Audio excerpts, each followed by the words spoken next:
Well, hello and welcome. We're taking a look at not only a scope that I've never gotten my hands on before, but from a company I've never gotten my hands on before either.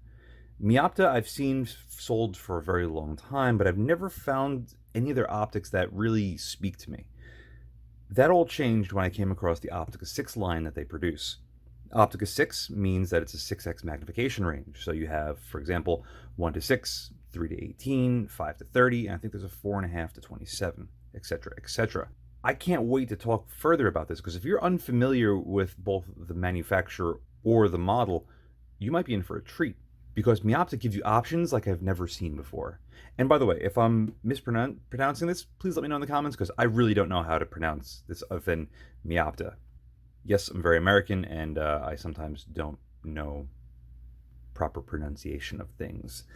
Anyway, let's take a look at this box. It's actually very beautiful. It gives you all the information you're going to need right there on the side. Now, there's nothing on this box that says anything about where it's made, and there's nothing on the internet either. But from what I can recall, or what I can account, I believe these are made in the Czech Republic. And if that's the case, for what these go for price-wise, and the options that they offer, that sounds pretty enticing. This is pretty cool. Information and tools and accessories in here. Let's take a look real quick through this booklet. There are all of the different scopes that they offer, and this is going to touch on what I was starting to get onto earlier. However you want a scope spec'd out from MEOPTA, you can get it. Let's say you want it second focal plane. These are all of your options. Oh, you want it first focal plane? These are all of your options. Now, the one thing with second focal plane versus first focal plane, second focal plane more or less have cap turrets, whereas first focal plane, like this one, has target turrets. But just look at all the magnifications that you can get for this thing. It's insane. It's absolutely bizarre. And I hope that they give you a list of all the reticles that are offered by this series of scope, because it is extensive. Now, you can go on their website and you can find out all these reticles in greater detail, but to give you an idea, here you have it. Now, I'm pretty sure these are non-illuminated and these are illuminated, but I could be wrong with that.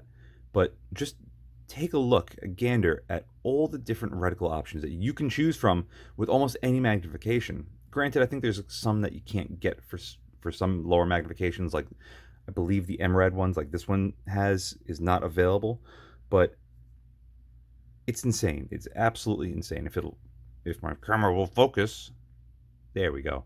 So yeah, you can spec one of these out to almost any specifications you have.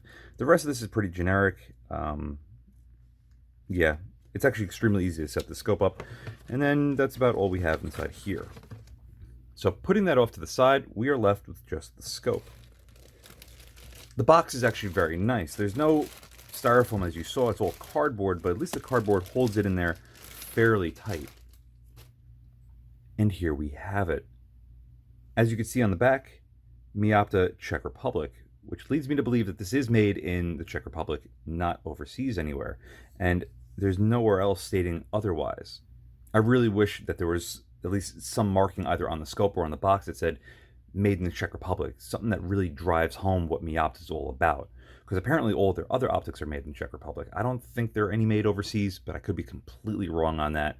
But it's actually kind of hard to find information on these. So I found this actually being sold secondhand from a guy that bought it and never used it. And he was selling it for a fairly decent price. I obviously didn't complain. But real quick, bikini caps. They are, as you can see, branded. And these are perfect. I really like bikini covers. They serve their purpose, and when they're off, they take weight off the gun, yada, yada, yada. Anyway, found it for a really good price, and when I first was looking through the ad, I'm like, this has everything I'm looking for in a tactical style scope. So let's go over some of these features, shall we?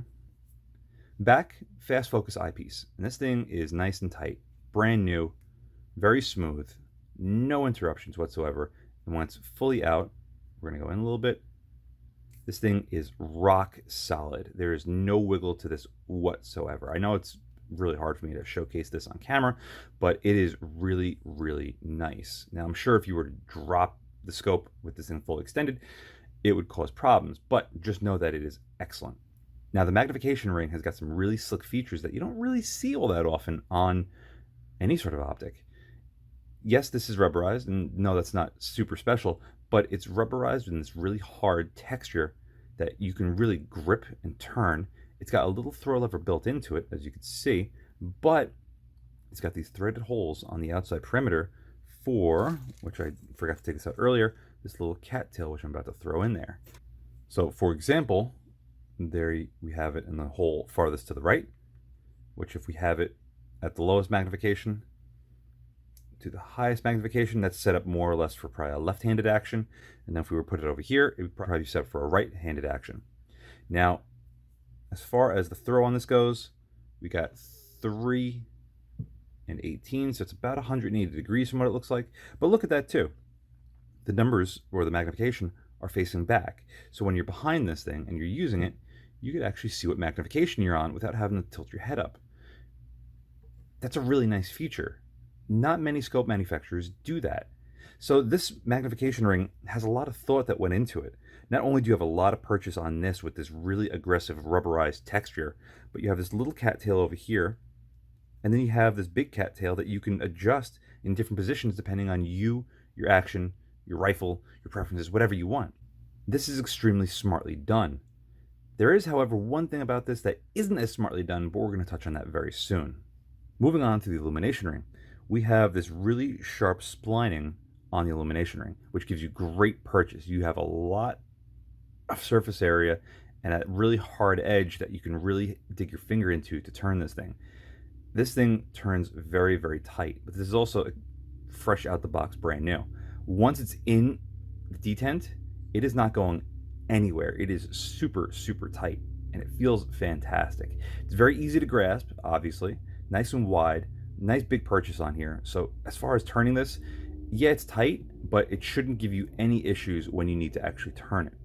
While we're here, we're going to take a look at the parallax knob, and you can see a very similar texture, both in how it looks and how it feels to the magnification ring. And look at this. This is insanely close. So turning the parallax knob, there is a lot of resistance here, but because of this texturized rubber grip over here, it makes it a breeze.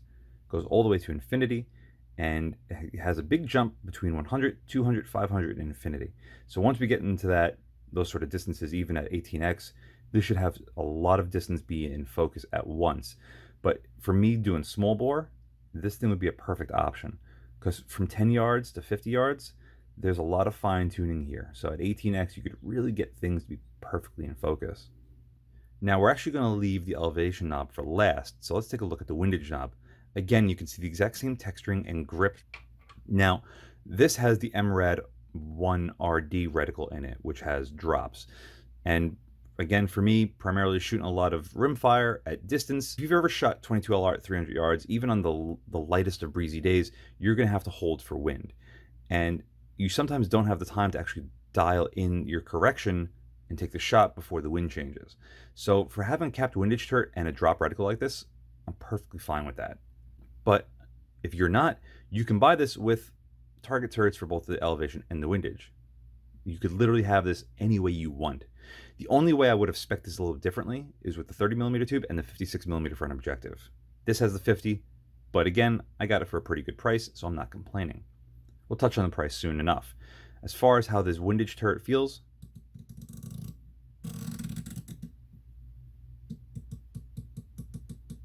it sounds and feels fantastic. Let's get it back to 0. You can see there's very, very little play here. Again, this is fresh out the box, brand new, but this is exactly what you want your turrets to feel like and click like. It is almost perfect. There's a little bit of wiggle, but once you get that wiggle loaded up, oh, it's such a satisfying click to move it into the next detent. It is awesome. As far as resetting this, all you have to do is put a coin in there, loosen this up, this comes off, resets to 0, you lock it up, you're good to go. Perfection. So moving now onto the elevation turret, this is where the scope's perfection gets a little dinged up. This just so happens to have a locking turret, which I do enjoy, but I don't necessarily need to have in any sort of scope. However, the locks on this are very, very tight and function beautifully. Once it's down, there is no wiggle to this whatsoever. And again, we find this exact same material and texturing on the elevation knob, which is just perfect. If it's cold, this isn't going to get cold. If it's hot, it's not going to get hot. If your fingers are a little wet, damp, you're going to get perfect purchase on this each and every time. This is a home run, bar none. But unlock it, you have, again, awesome clicks all the way around. Very little to no wiggle. You do have a zero stop on this, which is a phenomenal feature and actually quite critical when we start talking about it. But as far as everything else, let's say you wanted to go 4 and lock it. You want to go 5 and lock it. It lines up really, really close, and it just works really well. One thing that doesn't work about this is, let's say we wanted to go to 10 mils. You lock it and you do something. Is that 10 mils or is that 0 mils or is that 20 mils? There is no indicator for your elevation knob on this. And again, for me, that's a bit of a problem, because when you're dialing up to 20 mils sometimes, you want to know that you want to be confirmed that you're at 20 mils all the time. There is no indication that you are at 1 rotation, 2 rotations, or 3 rotations. Are we at 0, 10, or 20? If you didn't count or pay attention, you wouldn't know. This is the only caveat about this scope that I do not care for, at least so far. Everything else is fantastic, extremely well thought out, but this is just a little bit disappointing. Now, granted, not every scope has, rotation indicators, but it is really nice when they have them. But this is why, again, that zero stop is so important, because the worst comes to worst, if you forget where you are, you at least dial it down to 0 and you dial it back up. Now, as far as resetting the 0 on the elevation, it couldn't be easier. You take this off, there's your cap. This is a little bit weird. This, as you dial this up, this gets clicked over, and I actually did have this get a little tight one time. I don't know if that's going to be a common occurrence or what, but that's something to keep in mind. It can be a little odd little piece that moves like that, and as this rotates around, it clicks it into the next one and then locks it out when you get to maximum rotation. A little weird, but as far as resetting this thing to 0, it couldn't be any easier. So again, very well thought out, except for rotational count. But you know what? Enough of that. Let's take a look through the scope. This is an extremely long video as is, and I apologize, but there's a lot of good things to talk about with the scope. At 3x, there's no difference. Edge-to-edge sharpness is excellent. Colors and contrast are all extremely high. We bump it up to 18x and everything looks fantastic. Yeah, there's a touch of chromatic aberration coming in, but it's really not that obtrusive. Also note, you can see the illumination, and this is a pretty bright day, albeit not direct sunlight, but it's still nice to be able to pick up not just that it changes colors, but that it does increase the brightness of the center crosshair. Reticles are an extremely personal thing, and I really, really love this one. It makes great use of negative space, and that donut in the middle works phenomenally well at picking up the center of your image at lower magnification. It's also not obtrusively large like what you'd find on the older Strike Eagles. I think MEOPTA really hit the nail on the head with this one. With that lower magnification, it's really quick to have you drawn to the center, so this way you could get on target faster, but a higher magnification like you see here, it's not taking up too much of the image. We'll touch on this last note before ending this video. It might not look the clearest, but there's a lot of mirage that you can clearly see. And this is a tremendously good performance despite, number 1, the mirage, and number 2, the high contrast areas. The lighting today was very, very rough. But with that, I want to conclude this unboxing. I really do have a lot of phenomenal things to say about the scope. It's completely captivated me. I also really think this is going to steer a lot of people away from its direct competitor, the PST Gen 2. And I can't wait to do a versus video, because this thing versus the PST Gen 2, in my opinion and my findings, is just an absolute home run.